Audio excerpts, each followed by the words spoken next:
আসসালামু আলাইকুম, হাসি বি24 চ্যানেল থেকে সবাইকে স্বাগতম। অলরেডি আজকে বুঝতে পারছেন কোন টপিকস আলোচনা করা হবে। হ্যাঁ বন্ধুরা, আজকে শুরু করবো আইএমএস নিয়ে। তা আমি প্রথমে আইএমএস ওয়েবসাইটে লগ ইন করলাম। লগ ইন করার পর আপনাদের মাঝে দেখাচ্ছি যে পাঁচটি কাজ না করলে আপনাদের আইএমএস প্রোফাইলটি ডান দেখাবে না। তা আমি লগ ইন করলাম।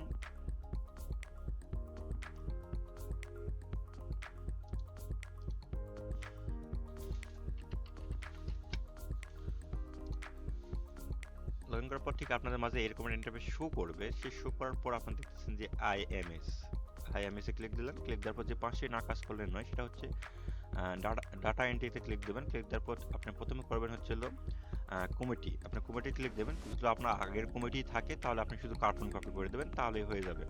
এটা কপি ক্লিক দেবেন, অলরেডি এসে যাবে। আর যদি আপনাদের হচ্ছে নতুন কমিটি হয়, তার সেক্ষেত্রে আপনি অ্যাড দিতে পারেন এখানে। তারপর দেখে গেছে এখানে building details, 2 number building details. যদি আপনাদের আগের বিল্ডিং যদি আপনার সংস্কার হয় বা নতুন বিল্ডিং হয়, সেক্ষেত্রে আপনি নতুন বিল্ডিং আপনি অ্যাড করবেন। আর যদি আগের বিল্ডিং সংস্কার করেন, তাহলে আপনি শুধু কার্বন কপি করে দেবেন, শুধু কার্বন করে দেবেন, তাহলে কপি করে দেবেন, রেজাল্ট শেষ। তারপর আপনাদের আসবেন স্টুডেন্ট ইনফরমেশন। আপনার প্রত্যেকটা স্টুডেন্ট ইনফরমেশন এখানে তথ্য হালনাগাদ করতে হবে।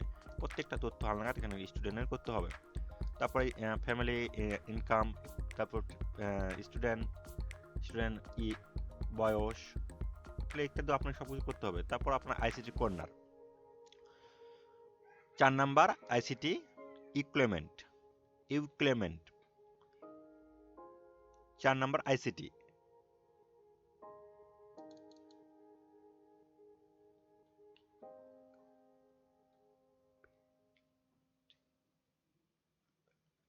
আইসিটি এই অপশনটা আপনাদেরকে চুজ করে নেওয়ার পর প্রত্যেকটা তথ্য হালনাগাদ করতে হবে। যদি আপনার কম্পিউটার বিষয় থাকে, যদি থাকে যদি আগের সবকিছু থাকে, তাহলে আপনি শুধু সংরক্ষণ করবেন, তাহলেই হয়ে যাবে। তারপর দেখেছি যেখানে রেজাল্ট ইনফরমেশন, এখানে আপনার রেজাল্ট ইনফরমেশন দিতেই হবে বাধ্যতামূলক।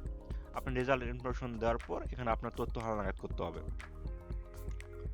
এখানে তথ্য হালনাগাদ করতে হবে। তথ্য হালনাগাদ করার পর এখানে ফলাফল ডিটেলস আপনি অ্যাড দেবেন। অ্যাড দেওয়ার পর আপনি সর্বশেষ যেটা দেখবেন সেটা হচ্ছে দেখবেন যে এখানে রিপোর্টে আসবেন। রিপোর্টে আসার পর দেখবেন যে আইএমএস ডান, এখানে ক্লিক দিবেন। ক্লিক দেওয়ার পর দেখা গেছে যে এখানে রাজশাহী, তারপর আপনার প্রতিষ্ঠান ঠিকানা দিবেন, তাহলেই হবে। এখানে জয়পুরহাট ডিস্ট্রিক্ট আমার যেহেতু, তাহলে আমি জয়পুরহাট 5 দিলাম। তারপরে আমি এখানে ডান দেখালাম। প্রথমে ডান দেখার পর দেখা গেছে আমার প্রতিষ্ঠানের নাম এখানে শো করতেছে, ইন নাম্বার শো এখানে শো করতেছে,